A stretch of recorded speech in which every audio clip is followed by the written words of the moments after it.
Hi, I'm Sue Prins of the Sue Prins Group, and you're watching Waterfronts.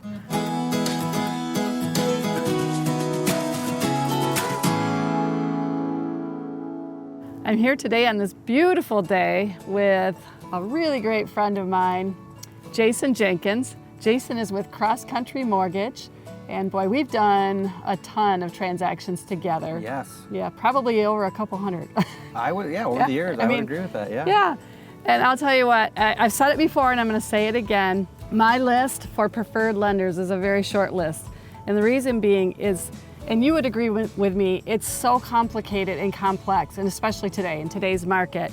And so, man, when I've got a lender who is on top of it, he's efficient, the lender is, I call it hand-holding, helping the clients work through keeping the stress to a minimum and getting it to close on time. Right. I mean, even that to me is as valuable as a great rate. So here we are again on the beautiful Thornapple River, located southeast of Grand Rapids. So the Thornapple River, correct me if I'm wrong, it feeds into the Grand River. Correct. In Ada? Yep. So Jason, you've been living here how long? 7 years. 7 years. So tell me why did you move on to the Thornapple River? Well, quick history, we moved from downtown Grand Rapids, so a lot of traffic on Lake Michigan Drive. We wanted to be someplace in a neighborhood. We were right on the street, so that was a big pull. And my wife grew up on the water and really wanted to be out someplace where we could take our kids tubing and skiing. And Sure. a lot of people don't realize you can do that on this piece of water. But yeah, that led to a lot of it. And we have our own marina with our subdivision, so that was a big part of it. That's nice. What can you tell us about the river itself? I mean, it is a wide body of water. However, a lot of stumps and things that can sneak up on you. I've seen many props get ruined by, I guess I shouldn't call myself an experienced boater, but more experienced than many on this water. Shallow areas. A lot of shallow water areas, some areas over by Thornapple Golf Course where you gotta hug the bank. I've seen many people go flying through. They think they can go right across. It is very wide, but it gets down to about 2 feet. Okay. And we've seen many engines and props get ruined for that. But as long as you know where you're going for the most part, it is relatively deep in areas. It's just you gotta know where you're at to keep your boat safe. And there's not necessarily quiet hours. Are there no wake times, things like that? Try to keep it to 8 p.m. No wake zone after that. Isn't always followed by everybody. Right. 4th of July is a big day out here and it gets a little crazy. But yeah, for the most part, it's 8 p.m. And I would say most people adhere to that and make it a nice time to be on the water for a nighttime cruise. So it's all sports, obviously. Yep. And then what about events? I mean, there actually has been some fishing tournaments every now and then out here. This is a great area for fish, lots of different species you mentioned earlier. But yeah, I mean, we have like an actual barge for our subdivision or our association that is just a firework barge. So all the families chip in money and they put it out here and it's set to music and goes off. So that's the main event. That's cool. That's big for a lot of lakes. Yeah. You've lived here 7 years.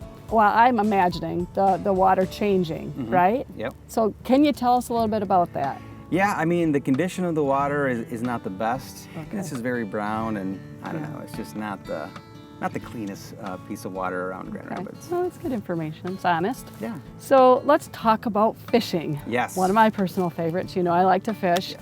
So tell me about the different species. I had read somewhere that there's quite a variety here, so I'm sure I would enjoy it. Sure. Yeah, I mean, what I can speak to is what we've caught, which are pike, speckled bass, smallmouth, largemouth, bluegill, a lot of the panfish type of stuff.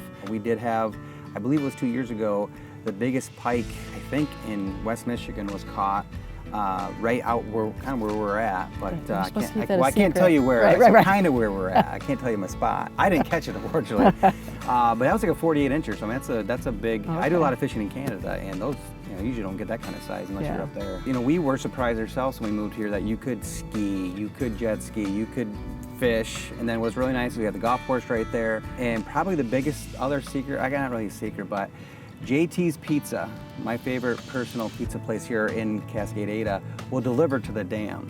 I love that. Right, you can't dock your boat, but you can go right up to it and they will bring you a pizza. So that's one of our little favorite things to do out here when we go out for a night cruise. Well, I noticed on the map, this river goes through a lot of different towns, but there's different dams along the way, correct? Correct. So that's another thing that people get misled. They think they could just cruise all the way down. I think, for example, the dam I was referencing with JT's Pizza is just not too far from where we're sitting, but you're not getting past that. And going the other way, you can go about 2 miles the other way before you hit another dam. So it's not a body of water you can just continuously go on, but there are ways to get in and out and continue on. So there's a few different boat launches also along the Thornapple River. One is actually located in Ada, but it's actually the Grand River, but as I mentioned, the Thornapple River feeds into the Grand River, so easily accessible through the Grand River.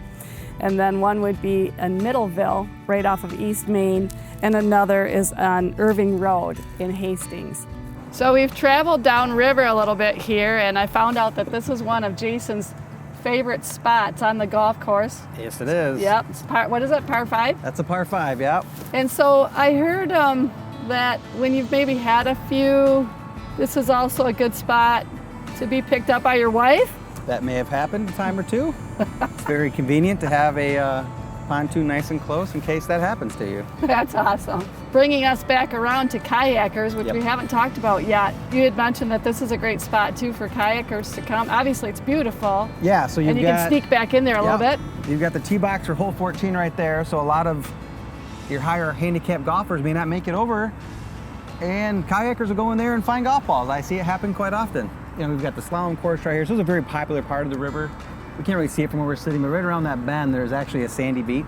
Where people will dock their boat and just kind of hang out there. And it's a great place to watch planes come in. Yes. Or out. Well, they do call this area planes, trains, and automobiles, because on this golf course, you get it all. That's awesome. So as always, if you want to know more about this river or other rivers or lakes or streams in the area, contact me on my cell phone. You'll see it on the screen. And as always, check out my website, www.sueprins.com. You'll catch me fly fishing on the Rogue River, and you'll get to learn more about me. Until next time, thank you so much for watching Waterfronts.